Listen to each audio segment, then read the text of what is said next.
Carl Sagan is one of the preeminent astronomers of our time. He is known for bringing the heavens to our living rooms with his PBS series Cosmos. His latest work is The Demon-Haunted World, Science as a Candle in the Dark. It explores the country's growing fascination with pseudoscience, astrology, faith heals, the supernatural, and the like. All superstitions that he says threaten to undermine true science. I am pleased to have him here, and I also take note of the fact that he is the David Duncan Professor of Astronomy and Space Sciences and Director of the Laboratory for Planetary Studies at Cornell University, Distinguished Visiting Science at the Jet Propulsion Laboratory, California Institute of Technology, and co-founder and president of the Planetary Society, the largest space interest group in the world, and a former Pulitzer Prize winner. Welcome back, sir. Thank you, sir. Great to see you. Listen to this. I hate to read too much, but this is almost like they've been reading your book. This is from the New York Times for Friday, May 24. Americans flunk science, a study finds. Less than half of all American adults understand that the Earth orbits the Sun yearly, according to a basic science survey. Nevertheless, there's enthusiasm for research, except in some fields like genetic engineering and nuclear power that are viewed with suspicion. Only about 25% of American adults get passing grades in a National Science Foundation survey of what people know about basic science and economics. I mean, this is singing your song, isn't it? Well, it's certainly what I'm talking about in the demon-haunted world. My feeling, Charlie, is that it's not that pseudoscience and superstition and New Age so-called beliefs and fundamentalist zealotry are something new. They've been with us for as long as we've been human. But we live in an age based on science and technology with formidable technological powers.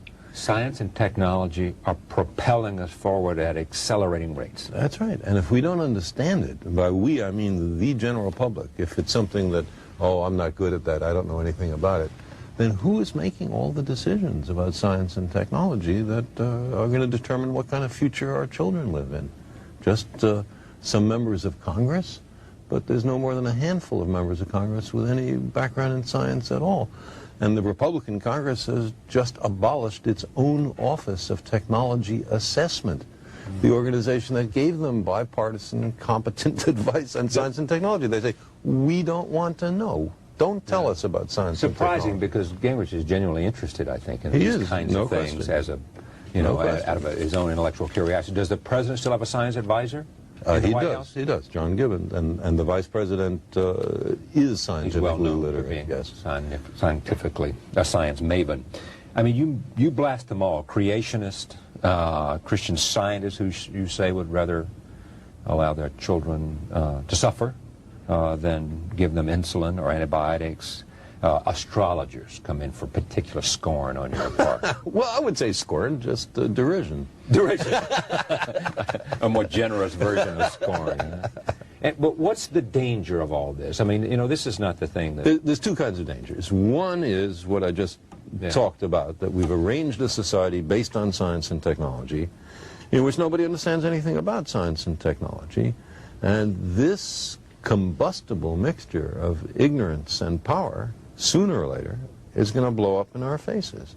I mean, who is running the science and technology in a democracy if the people don't know anything about it?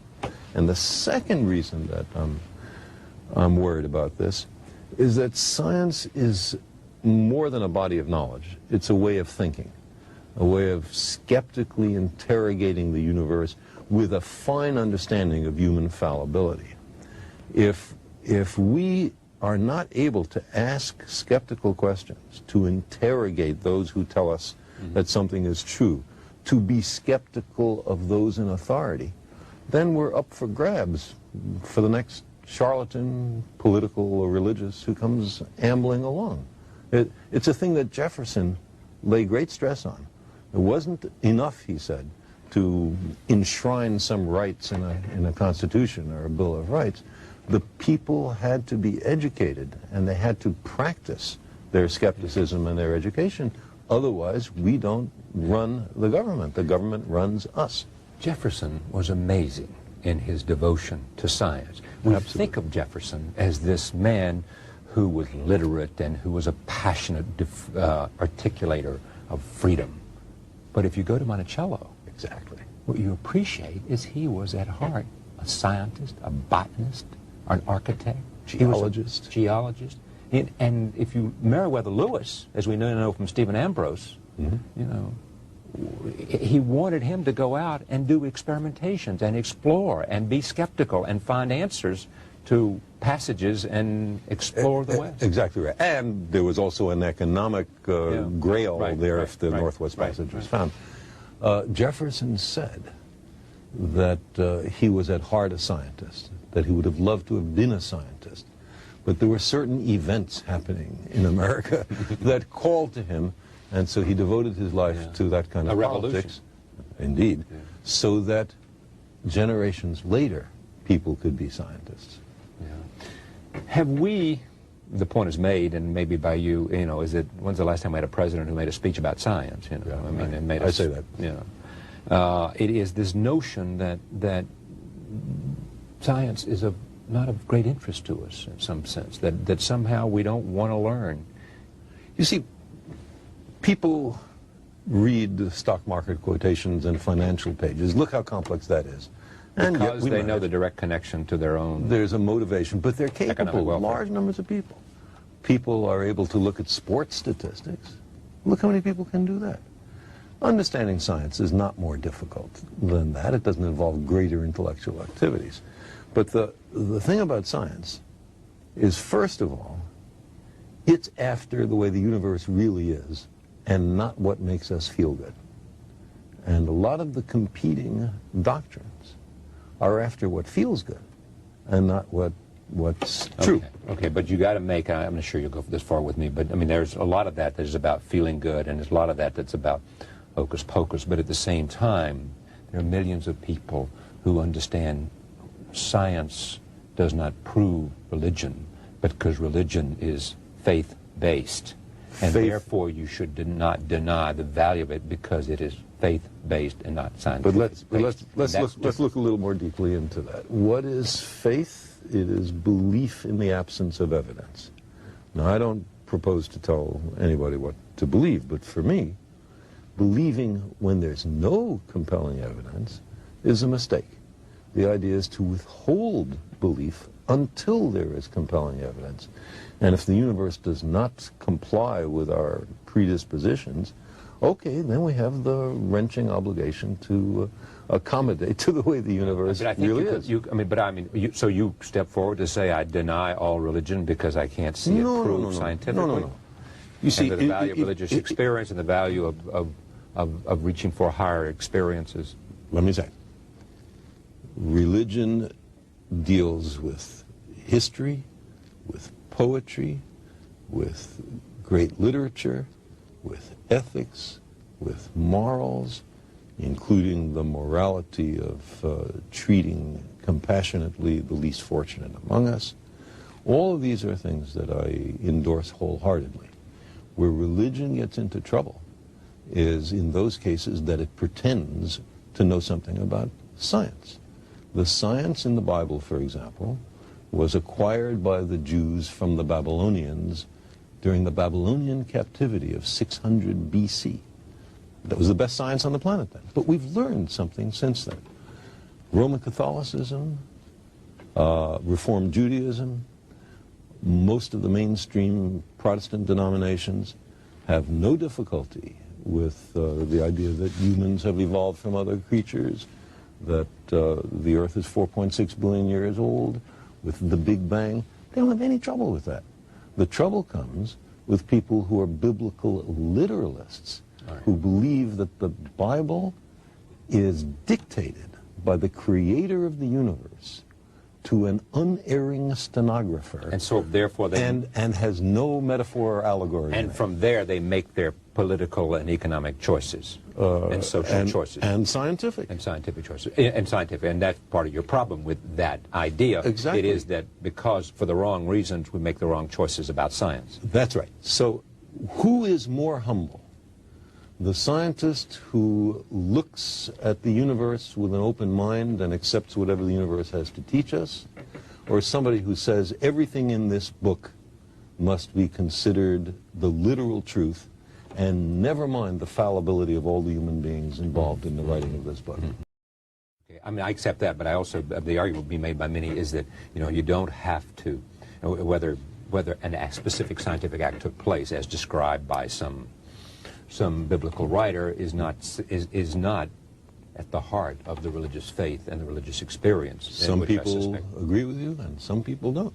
Some people think that every jot and tittle in the Bible is essential. You throw one thing away to allegory or metaphor, then it's up to everybody to make their own decision. Then how are we, a lot of this has to do with science in the United States. Are we different than other nations? Absolutely not. You can see this worldwide.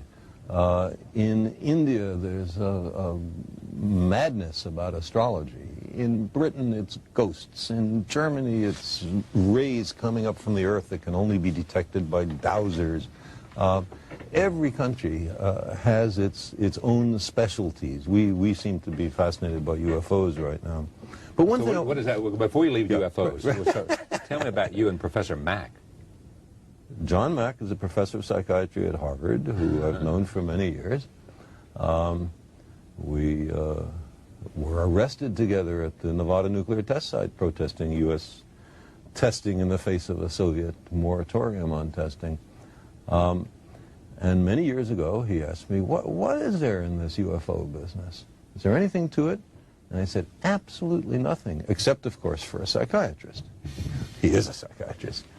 Well, he looked into it and decided that there was so much emotional energy in the reports of people who claimed to be abducted that it couldn't possibly be some psychological aberration, that it had to be true. He believed his patients. I do not believe his patients. Many of these stories are about waking up from a deep sleep and finding your bed surrounded by 3 or 4 short, dour, gray, and sexually obsessed beings, who then take you to their spaceship after they slither you through your wall and perform a variety of objectionable sexual experiments. But here we have Dr. Carl Sagan, astronomer, versus Dr. what's his first name? Mack. John Mack. MD. No question. So what's the problem? He's a scientist. How can scientists disagree? He's a scientist. Is that what you're asking? No, I'm asking what do you think of this man coming to these conclusions? I think he is not using the scientific method in approaching his issue. And when you constantly, I assume you come at him with both barrels in conversation. And in the demon-haunted world. And he says? He says, I don't appreciate the emotional force. You don't? Of these reports. But many people awaken from a nightmare with profound emotional force. That doesn't mean that the nightmare is true. It means something went on inside our head. You were making a point before I jumped to John Mack. Oh, yeah. What I wanted to say is, going back to the question of adequate evidence on something that's emotionally really pulling you. I lost both my parents about 12 or 15 years ago, and I had a great relationship with them. I really miss them. I would love to believe that their spirits were around somewhere, and I'd give almost anything to spend 5 minutes a year with them. Do you hear their voices ever? Sometimes. About 6 or 8 times since their death I've heard it. Carl, just in the voice of my father or my mother. Now, I don't think that means that they're in the next room. I think it means that they're in your head. I've had an auditory hallucination. I was with them so long, I heard their voices so often. Why shouldn't I be able to make a vivid recollection of it? Here's what's interesting about this for me. You won't see this, but I'll throw it at you anyway. You convinced me a long time ago that it was arrogant for me or for anyone else to believe that there wasn't some life outside of our... To exclude the possibility. To exclude the possibility was an arrogance of intellect that we should not assume. You couldn't prove it, you didn't know it was there, but the arrogance for you... Right, we don't know if it's there, we don't know if it's not there. Let's look. And if you take that, why can't you say there's a lot we don't know? There's a lot of power there that we don't know. There's a lot we don't know. You know? That's what I believe. But that doesn't mean that every fraudulent claim has to be accepted. We demand the most rigorous standards of evidence, especially on what's important to us. So if some guy comes up to me, and a channeler or a medium, and says, I can put you in touch with your parents.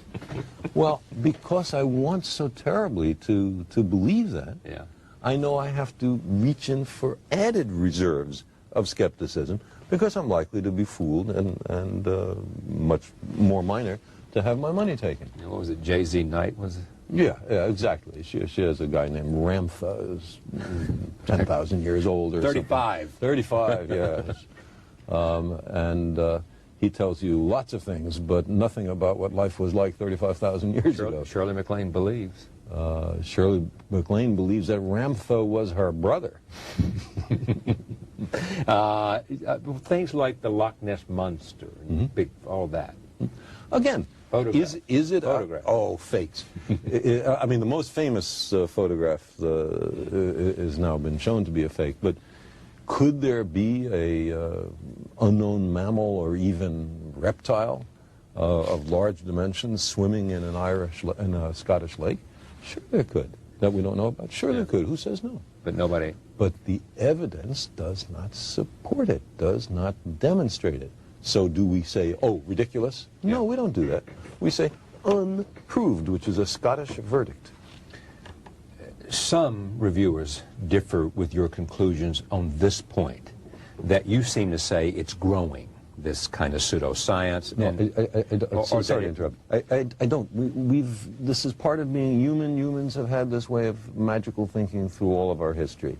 The problem is that today the technology has reached formidable, maybe even awesome proportions, and so the dangers of thinking this way are larger. Not that this is a new... You are living with myelodysplasia. Or I have been. You have been. It's in remission. Or you have... what? Well, you know, with diseases of this sort, and all cancers... Cancer of the bone marrow? It's myelodysplasia is not exactly cancer of the bone marrow, but if untreated, it inevitably leads to leukemia. And the trouble with all these diseases is you never know that you've got every last cell. You can only detect down to a certain level. But down to the level that anybody can detect, and in terms of how I feel and my stamina and all that, it seems to be gone. I'm very lucky. Because you had a sister who now enabled you to have a bone marrow transplant. That's one, and also the enormous advances in in medical science in just the last few years. If I had had this thing 5 or 10 years ago, I would be dead sure as shooting. And then finally, the love and support of my family. All of those have played a central role. So you're optimistic? I'm very optimistic, or at least very hopeful. And just share with us, because of your sense of language and your sense of understanding and being reflective and introspective, what do you think about, and what does it do for you to I didn't have any near-death say to you? I didn't have any near-death experiences. I didn't have a religious conversion, but you thought about what it would be like to die. Certainly, and what it would be like for my family, and I didn't much think about what it would be like for me, because I don't think it's likely there's anything that you think about after you're dead. That's it. Huh? Yeah, long dreamless sleep. I'd love to believe the opposite, but I don't know of any evidence. But one thing... Faith, Carl, faith. One thing that it has done is to enhance my sense of appreciation for the beauty of life and of the universe, and the sheer joy of being alive. You had a healthy portion of that before this, but even you, it happens to. Oh, there's no question. Appreciation. No question. Every moment, every inanimate object, to say nothing of the exquisite complexity of living beings.